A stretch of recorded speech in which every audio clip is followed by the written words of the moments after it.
성경에는 많은 인물들이 있는데 첫 번째가 예수님이에요. 예수님 다음으로 유명한 사람이 물론 모세도 있고 그렇지만 사도 바울이 유명해요. 사도 바울이 없었다면 예수님의 계시를 소개하는데 많은 어려움이 있었을 거예요. 근데 사도 바울이 구약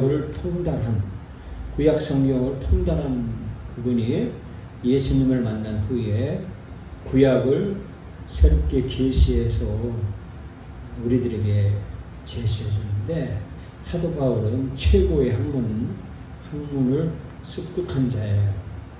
학문을 이수한 자예요. 그럼에도 불구하고 그 사도 바울은 뭐라고 했느냐면, 세상의 학문을 나는 배설물로 여긴다라고 말하고 있습니다. 우리가 그 세상에 학식이 있어요. 그리고 세상에 지혜가 있고 내 지위가 있고 세상의 성취, 또 재산이 많고 있는 것, 그 세상으로부터 인정받는 것, 이런 것들은 예수님을 아는 것에서는, 그리고 믿음을 바로 세우는 것에서는 오히려 방해가 된다는 거예요. 방해. 세상의 학문, 세상의 모든 것은 믿음을 생활하는데 방해가 된다는 겁니다. 저 역시 마찬가지예요. 차라리 제가 좀 못나고 못 배우고 했으면 더 좋았을 거 하는 그런 마음이 있어요. 그리고 세상에 있는 세상에 있는 모든 것들이 배선물로 여겨야 된다고 하는 것을 사도 바울 같은 저도 그런 같은 생각이에요. 사도 바울이 온 이 세상, 이 사도 바울이 약 2000년 전에 이 세상에 와서 그 구약의 성경 말씀을 새롭게 재해석하고, 그리고 이 모든 그 구약에 있는 말씀을 예수 그리스도에게 계시를 하다 보니까 자기가 배설물로 하는 것이 배설물로 여겼다는 겁니다.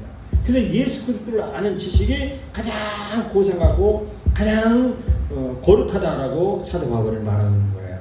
이건 뭐냐면, 구약만으로는 성경을 온전히 알 수가 없는데, 하나님의 계획이 뭐냐면 인류 구원입니다.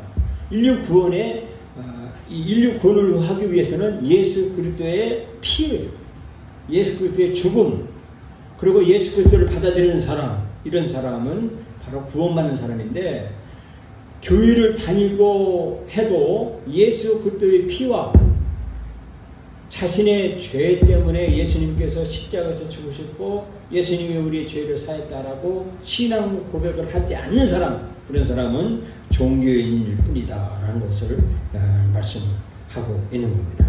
그래 예수님도 그 돈과 하나님을 겸하여 섬길 수 없다라는 겁니다. 돈을 사랑하는 것이 일만하게 악의 뿌리라고 예수님 말씀하셨어요. 그래서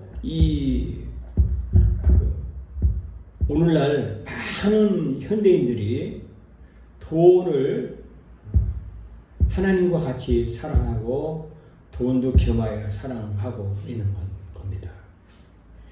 그리고 우리가 예수님을 믿는다고 하면서 이 성공한 교회 그것을 선택하죠. 그런데 우리가 예수 믿고 구원받았고 거듭난 사람 이런 사람은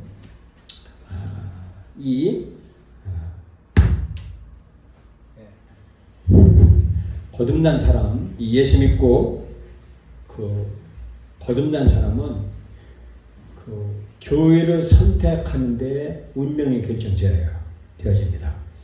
우리가 살아가면서 결혼을 할 때 배우자를 만나면 배우자를 어떤 사람을 선택하느냐에 따라서 운명이 바뀌어지듯이 우리 예수 믿는 사람들도 거듭난 그리스도인이 새로운 교회를 찾아갈 때 교회를 선택하는 것이 아주 중요해요. 그래서 다음 우리의 믿음의 거듭난 사람의 이후의 삶이 교회를 어떤 교회를 선택하느냐에 따라 우리의 인명이 결정되어진다고도 과언이 아닌 겁니다. 어린아이를 아무것도 잘 모르는 결정권이 정체성이 잘 구분이 안 되어 있는 어린아이를 기독교 서점에다가 이렇게 넣어놓고서 책을 고르라고 해보세요. 뭔지 몰라요. 전부 거의 비슷하게 성경 또 이 성경에 관한 것들 많이 있지만 거기서 결정을 선택할 그런 것은 아주 그 선택을 하기에 무엇이 옳은 것이 무엇이 나쁜 것인가를 잘 고를 수가 없다는 것입니다. 이와 같이 우리가 교회를 선택할 때 어떤 교회가 나에게 신앙생활이 유리한 것인가라는 것을 우리는 이 결정권의 교회를 선택하는 데 따라 있다라고 말씀한 것입니다. 오늘날 그 신학이 많이 세속화되어 있습니다. 신학이 많이 오류가 있는 신학의 원인이 뭐냐 하면 성경을 잘못 선택했기 때문이다라고 말할 수가 있습니다. 오늘날 성경이 많이 있어요. 성경에 수많은 성경들이 많이 있어요. 번역한 성경들이 있고 그래요. 그런데 하나님이 원하시는 성경이 있습니다. 그 성경을 우리는 올바로 선택을 해야 된다고 말하고 있습니다. 요한복음 8장 31절에 이렇게 말하고 있어요. 요한복음 8장 31절에 예수께서 자기를 믿는 유대인들에게 이르시되 너희가 내 말에 거하면 참 내 제자가 되고 진리를 알지니 진리가 너희를 자유케 하리라 라고 말하고 있습니다. 우리가 신앙생활을 하는 것은 바로 진리를 통해서 참 자유를 얻는 것입니다. 근데 오늘날 교회에서 성공지향적인 교회라고 하면서 온갖 각종 헌금을 보내드립니다. 심지어는요 22가지 이상 되는 명목이 있어요. 생일 감사, 칠순 감사, 군 입대 헌금, 월정금, 주정헌금 이런 것들 아주 오금 헌금, 선교 헌금 해가지고 헌금을 많이 강조하는 그런 교회가 있어요. 근데 성경은 분명히 말하지만 11조와 자원하는 연복에게는 그거 두 가지입니다. 그래서 우리가 이 교회를 신앙생활을 하면서 헌금 부담 때문에 교회를 가기가 두려워하고 그거로 인하여 헌금을 내지 못하고 명목 헌금을 내지 못하고 자유를 얻지를 못하고 밀리는 그런 교회가 있습니다. 예수님의 말씀에 거하지 못하면 제자가 되지 못한다는 것입니다. 이 마귀의 몽해에 교막에 걸려서 힘든 신앙생활을 하게 되는 경우가 많이 있다라고 말씀을 해주고 있습니다. 그래서 우리는 이 진리를 올바로 신앙생활을 하기 위해서는요,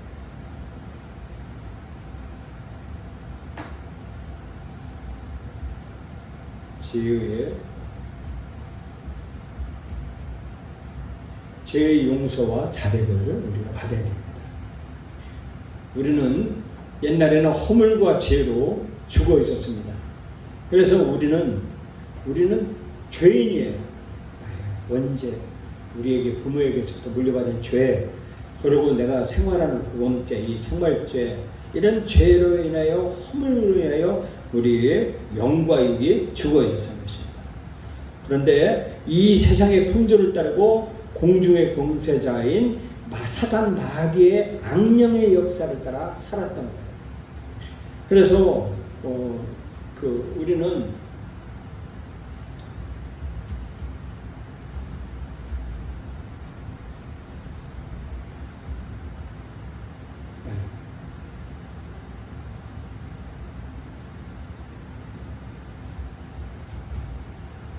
우리는 그 마귀의 역사로 마귀의 그 괴계로 우리가 사는 겁니다.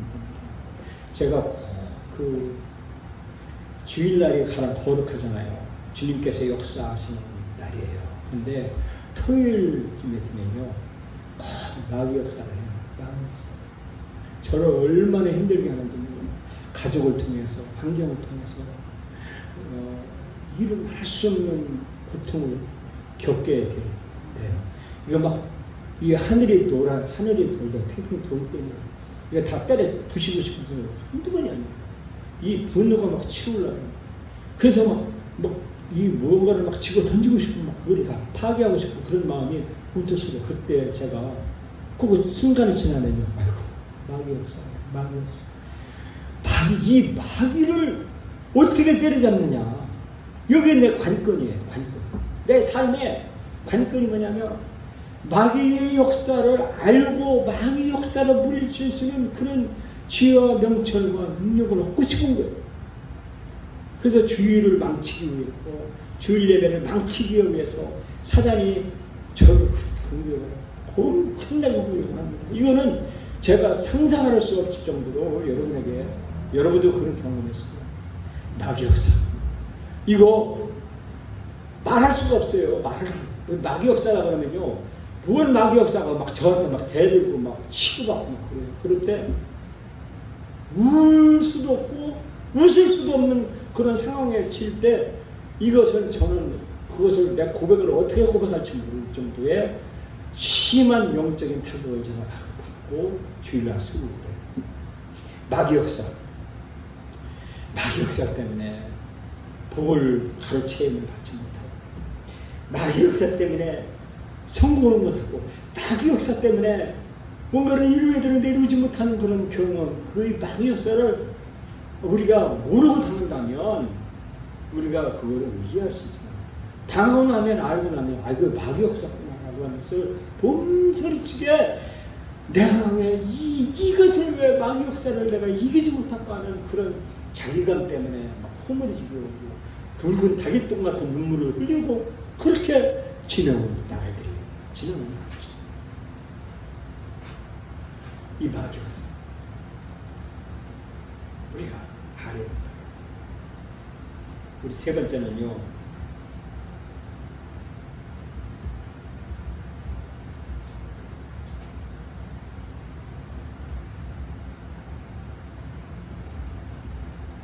욕심과 마음의 정욕대로 사는 진노의 자녀였어요. 이 진노의 자녀, 마음의 정욕대로, 욕심대로 사는 그 진노의 자녀, 이 죄를 우리가 용서를 받아야 된다고 말하고 있습니다. 에베소서 2장, 에베소 2장 4장 긍휼에 풍성하신 하나님이 우리를 그리 사랑하신 그 큰 사랑을 인하여 허물로 죽은 우리를 예수 그리스도 안에 살리셨고 너희가 은혜로 부름을 얻은 것이다. 함께 일으키사 그리스도 예수 안에서 함께 하늘에 앉히십니다. 이는 그리스도 예수 안에서 우리에게 자비하신 것을 그 은혜의 지극히 풍성한 오는 세대에 여러 세대에 나타내야 하십니다. 너희가 그 은혜를 인하여 이름으로 하나님을 보는 이것이 너희에게 사는 것이 아니요 하나님의 선물이다. 이 죄에서 우리를 건져주신 것은 우리의 행위를 본 것이 아니라 누구도 자랑치 못하게 하게 하신 예수 그리스도의 은혜라고 9절 말씀에 말하고 있습니다. 행위에서 난 것이 아니니 누구든지 자랑치 못하게 합니다. 라고 말하고 있습니다. 그래서 우리가 죄를 범하면, 죄를 지으면 자백하는, 죄를 지으면 죄를 자백을 해야 된다고 말하고 있습니다. 왜냐하면 우리는 죄성의 죄인이 출생이기 때문에 그렇다는 겁니다. 그래서 우리가 예수 그리스도의 피로 우리의 죄를 씻어주셨습니다. 그런데 우리는 우리 혼만 구원받았지 우리 몸은 아직 구원받지 못한 상태로 있다라고 로마서 8장 23절에 말하고 있습니다. 이 악한 현 세대에서 살아보다 보면 우리가 본의 아니게 말로 죄를 짓고 생각으로 죄를 얘기를 하고 또 생각으로 죄 짓고 정립되지 않은 가치관이 있고 제어되지 않는 욕망으로 인하여 죄를 지을 때가 있는 거예요. 우리 몸이 그렇게 옛 부수 마귀의 자녀로 그렇게 살아왔었기 때문에 예수 그리스도가 나의 죄를 씻어줬습니다라고 우리가 입으로 신고하고 하지만은 우리의 몸은 아직 거듭나지 않은 그런 상황이 있기 때문이라는 겁니다. 그래서 요한일서 1장 7절 9절 보면 저가 빛 가운데 계실 것 같이 우리도 빛 가운데 행하며 우리가 서로 상임 있고 그 아들 예수의 피가 우리의 우리를 모든 죄에서 깨끗하게 할 것이요 만일 우리가 우리의 죄를 자백하면 저는 미쁘시고 의로우사 우리의 죄를 사하시고요 모든 불의에서를 깨끗게 하실 것이다 그랬습니다. 죄를 자백해야 되는 겁니다. 내가 이런 죄를 했습니다 라고 자백을 해야 된다는 겁니다.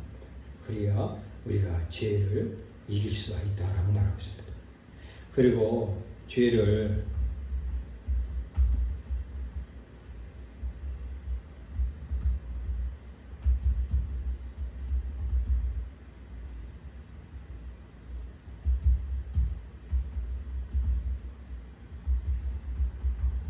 우리가 죄를 짓지 않으려면 말씀을 따라서 성경 공부를 해야 되는 거예요.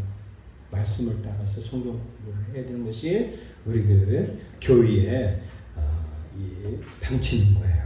그래서 성경 말씀으로 우리가 묵상을 해야 되고 그리고 실행을 해야 되고 또 성령을 따라서 해야 된다라고 말하고 있습니다. 그리고 이 성경 공부를 통해서 이 기도 응답을 받게 된다는 것입니다. 성도가 이런 삶을 살지 못하면 마귀가 항상 문 앞에서 대기하고 있어요. 그래서 예수 믿고 교회는 몇십 년 다니고 교회에 직분을 얻었지만 언행심사를 보면 마귀의 언행심사 남을 이게 무너뜨리고자 하는 그런 이런 일을 하게 되면 안 된다라고 말하고 있습니다. 그러나 성령님, 예수님은요, 마귀보다 더 위대하다고 요한일서 4장 4절을 그렇게 말하고 있습니다. 4장 4절에 자녀들아 너희는 하나님께 속하였고 또 저희를 이기었나니 너희 안에 계신 이가 세상에 있는 이보다 크시니라. 세상에 있는 이가 누구요? 마귀입니다. 마귀보다 큰 것이 큰 분이 우리 안에 계시다라고 말하고 있습니다. 그래서 우리가 반드시 이길 수 있다라고 말하고 있는 것입니다. 그리고 22절에도 그렇게 말했습니다. 무엇인지 구하는 바를 그에게 받나니 이는 우리가 그의 계명들을 지키고 그 앞에서 기뻐하시는 것을 향합니다 라고 말씀을 해주고 있습니다. 그래서 우리가 이 주님의 말씀을 따라서 성경 공부를 하고 그리고 성령을 따라 행하면 기도응답의 첫째 조건이다 라고 말씀을 해주고 있는 것입니다. 그래서 우리가 지은 죄까지도 고백하고 자백하면 용서받는다는 것을 알고 우리가 또 죄를 또 지잖아요. 재탕하고 또 주님 앞에 가서 회개하면 되죠 하고 또 회개하고 그러면 그것은 마귀에게 이용당한다라고 말씀을 해드리고 있습니다. 그래서 죄를 짓지 않으려면 육신을 따라 살지 말고 성령을 따라 살아야 된다라고 말하고 있습니다.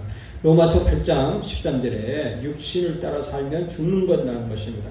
그런데 성령을 따라서 살면 이겨나간다라고 말씀을 해주고 계시는 겁니다. 그래서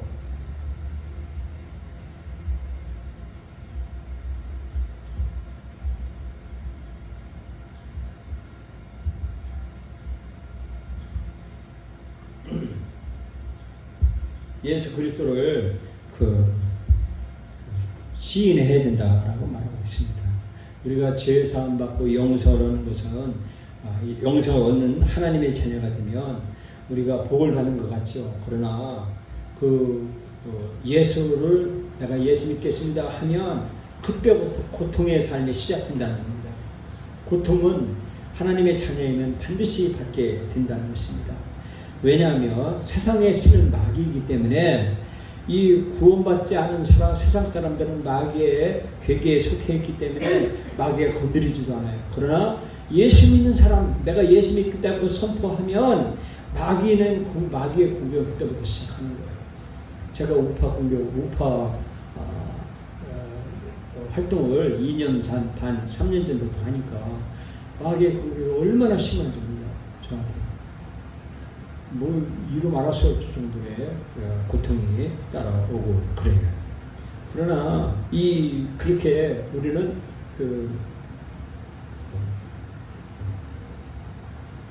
지금 현 세상을 보면 어떤 교단에 아주 큰 대형 교단에서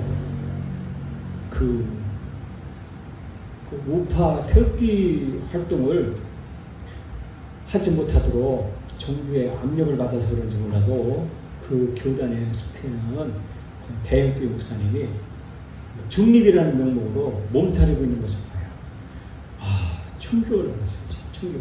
그 교회만이 아니라 안산에 있는 그 교단에 있는 목사님들도 충격을 그런 발언을 한 거고 사회주의가 어떠세요? 그런 말을 할 정도의 목사님들이 계신 걸 보고 충격을 받았어요. 야, 우리 침례교단에는요 초대 간목 이종동 목사라고 초대 총의장, 한국의 초대 총의장이 공산당에서 순교당했어요. 강견했어요. 죽었어요. 피 흘렸어요. 피 흘린 교단이에요. 침례교단. 우리 교단. 피 흘리지 않는 대형 교단, 오순절 교단들 보면 순교자가 없는 역사를 보여요. 그런데 그런 교단에 지금 정부의 공격을 받아서, 정부의 압력을 받아서 태극기 집회 안 나와요. 그런 걸 보고서 정말 하나님이 저에게 참 좋은 교단을 만나게 주십니다. 물론 우리 교단이 다 그렇다는 건 아니에요. 그러나 제가 자유롭게 내가 선택하고 자유롭게 나라를 위해서 태극기를 흘리고 하는 것은 자랑스럽게 생각하고.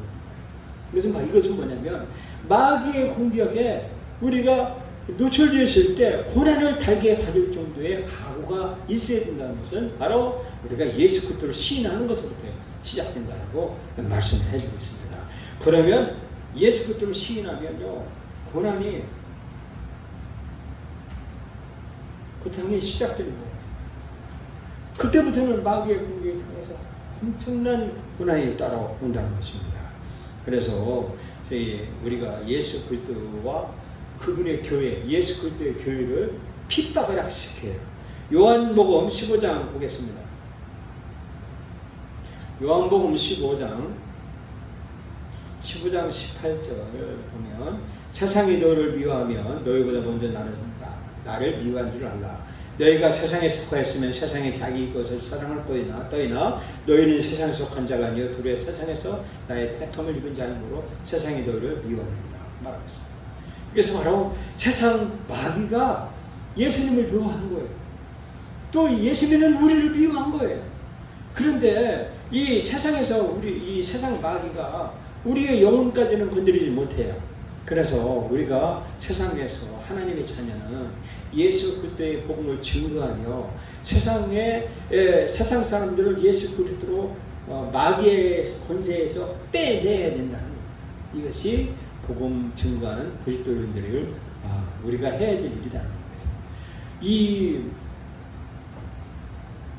영적인 판세, 영적인 그 경량의 순간에 한가운데 쓴 사람들은 알아요. 이게 마귀 역사라는 것을 우리가 이겨나가는 것을 바로 예수 그리스도 위에는 없는 거예요. 예수 그리스도가 나의 주인입니다. 나 예수님 편입니다. 라고 죽을 각오로 우리가 임해야 되는 것입니다. 이것이 우리 그리스도인인 것입니다. 요한복음 17장에도 말하고 있습니다. 17장 14절에도 내가 아버지의 말씀을 저에게 주였사 하며 세상이 저희를 미워하였사오니 이는 내가 세상에 속하지 아니함 같이 저희도 세상에 속하지 아니함을 인함이니라 라고 말했습니다. 세상에 많은 교회들이 있어요. 그리고 교회에 다니고 그래요. 형식적으로 구원받은 체하고 하지만 기회주의자처럼 행사여 자기가 불이익을 당할 것 같으면 몸살이고 주님의 제자 되는 것을 꺼려하고 그런 경우가 있죠. 심지어는 뭐 세상 사람들 앞에서 기도하는 것도 숨겨서 기도하고 식당에서 그런 경우도 많이 있죠. 어쨌든 간에 우리가 예수 그리스도의 죽으심과 부활하심에 동참했다면 어디서든 어느 곳에 있든 어떤 상황에서도 예수님을 시인해야 된다라고 말하고 있습니다. 마태복음 10장에 보면 그렇게 말하고 있습니다. 마태복음 10장 32절에 33절에 누구든지 사람 앞에서 나를 시인하면 나도 하늘에 계신 내 아버지 앞에서 저를 시인할 것이요 누구든지 사람 앞에서 나를 부인하면 나도 하늘에 계신 내 아버지 앞에서 저를 부인하리라 라고 말하고 있습니다. 그래서 우리가 예수 그리스도를 사람들 앞에서 증거해야 된다라고 말하고 있습니다. 증거해야 되는데 증인, 이 증인이라는 것은 성경으로 영어로 뭐라고 하냐면 witness라고 말하고 있어요. 이 witness라고 하는 말은 뭐냐면 순교자예요. 순교자를 뜻하는 거예요.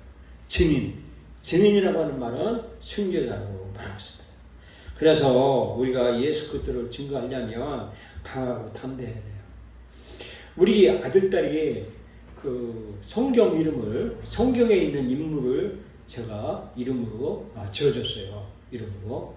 그런데 처음에는 너무 기뻤는데 지금은요 그게 좋은 것만 아니다. 그래서 제가 혼자 있을 때 막 기도해 안 하는 겁니다.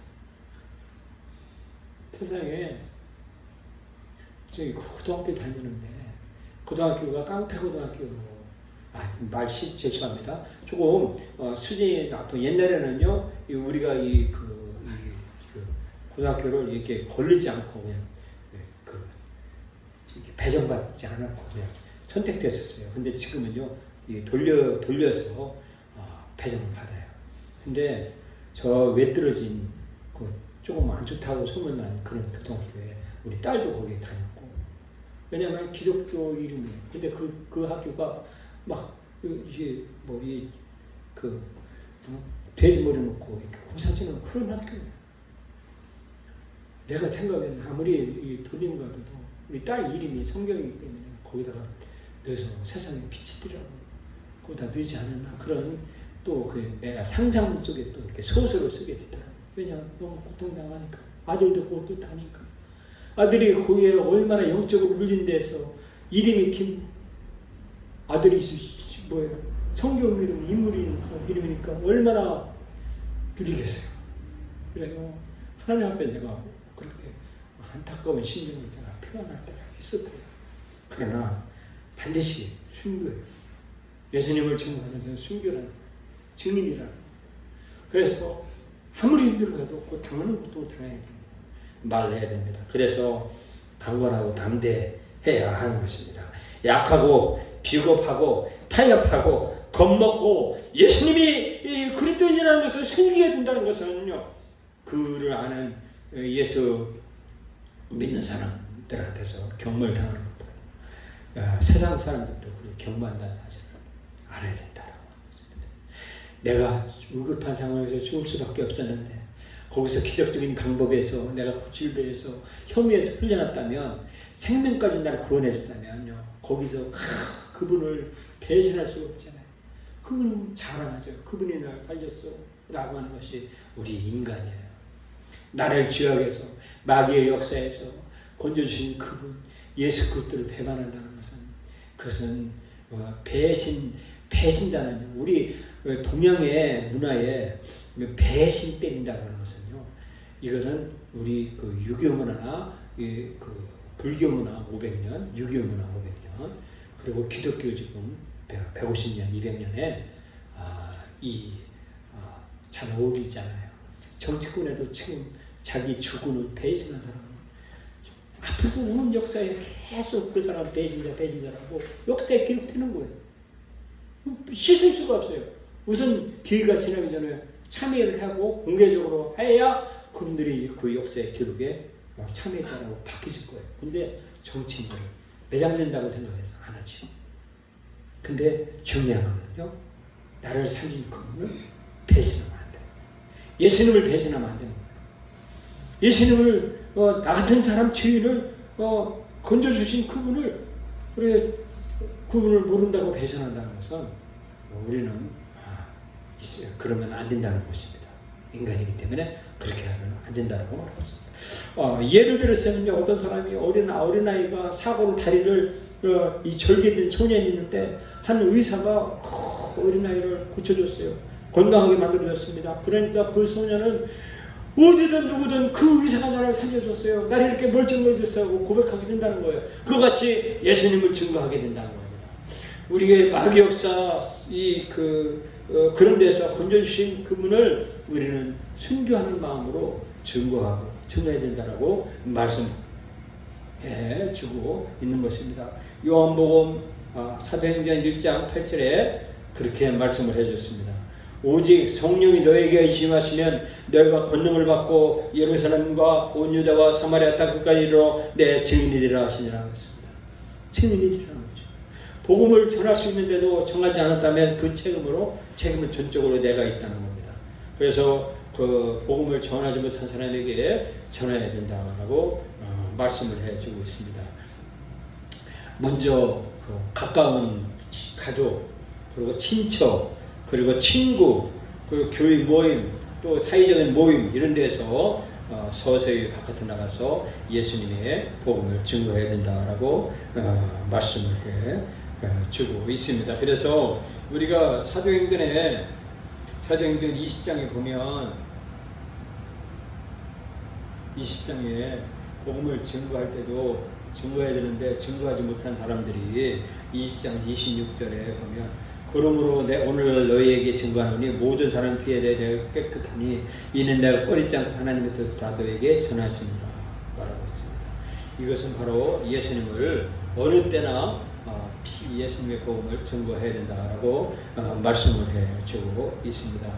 그래서 우리가 예수님을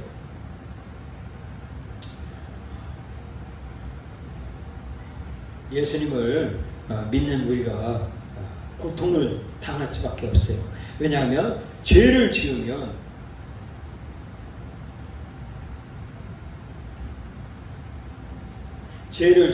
징계를 받게 된 것을 우리가 알 수가 있습니다. 예수님을 믿고 우리가 새 사람이 되었는데 죄를 지었으면 하나님께서 막 현장에서 급사하게 하니까요? 그렇지도 않아요. 왜냐하면 그렇게 즉사하게 할 수도 있지만 보통은 징계를 내린다라고 말씀을 해주고 있습니다. 히브리서 12장 6절에 보면 아들은 징계를 받는다라고 말하고 있습니다. 징계를 받지 않으면 사생하다라고 말하고 있습니다. 우리가 교회를 다니면서 죄를 지었는데도 징계를 받지 않는다면 그 사람은 거듭나지 않았거나 아니면 하나님을 시험했을 때 있다는 것입니다. 신하들이 아닌 사람은요, 제멋대로 온갖 죄와 덕으로 살아가고 있어요. 제가요, 이 한글을 모르는 아주머니에게 제가 요양보호사를 따줬어요. 제게 그 사람 향계가 요양보호사로 지금 눈을 하나 돌아다녀요. 근데 지금은요, 그때는 저한테 얼마나 선했습니다. 근데 지금은 저한테 봐도 아는 척 안 해요. 제가 고등학교 졸업한 여자 집사를 제가 가서 컴퓨터 앞에서 시험까지 되어있습니다. 내가 숙제까지 해주고 리포트까지 이거 얘말 하면 안 되나? 어쨌든 사회복지사 자격증을 따줬어요. 그런데 난 배신하러 가는 거예요. 제가요 장학금을 받고 한국어 교사를 땄어요. 제가 우리 교회 나오면서 내가 저 사람은 내가 한국어 교사를 따게 대학교 졸업을 만들어줘야겠다 해서 평생 좀 그 편한 직업으로 하겠다, 해주겠다 그런 각오가 있었어요. 안 해요. 뒤통수 치고 가요. 제가 한 사람을 교회의 일이 아닌 다른 곳으로 뭔가를 해보려고 하니까 아니더라고요. 배신 때문에. 그래서 안 하기로 했어요. 시험들은 상관없어요. 그래서 이제는 안 합니다. 그래서 제가 뭔 얘기를 하면서 여기까지 많은지 모르지만 이 두 번째 본문에 보겠습니다.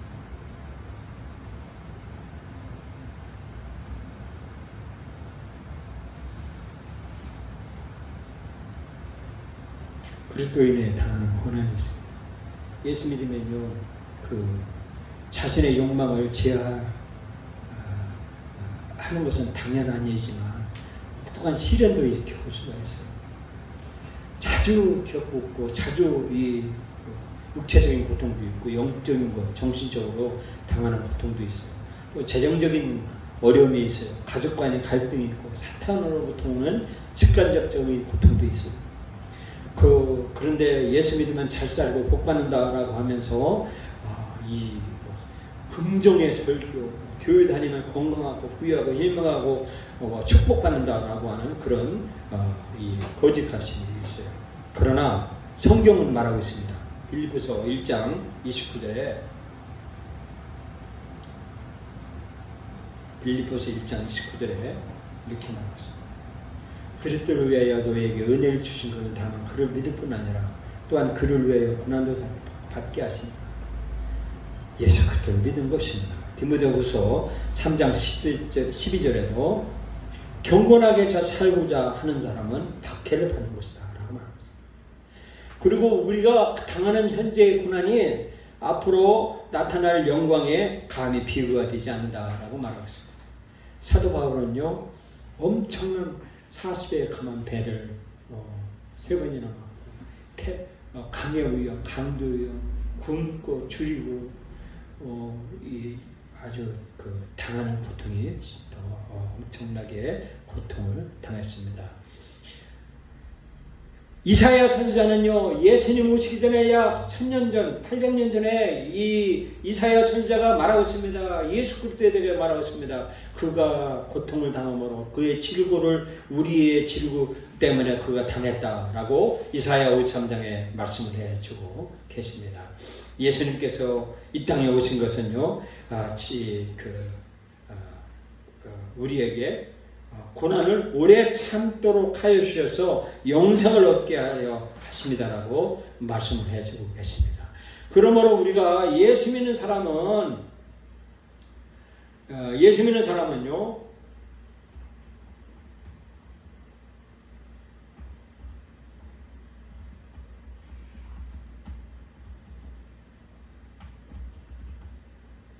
고난 가운데 기도로 간증해야 된다는 겁니다. 예수님인 사람은 만사형통이 아니라 고난을 극복하는 데 있다는 겁니다. 기도로 이겨내는 데 간증입니다.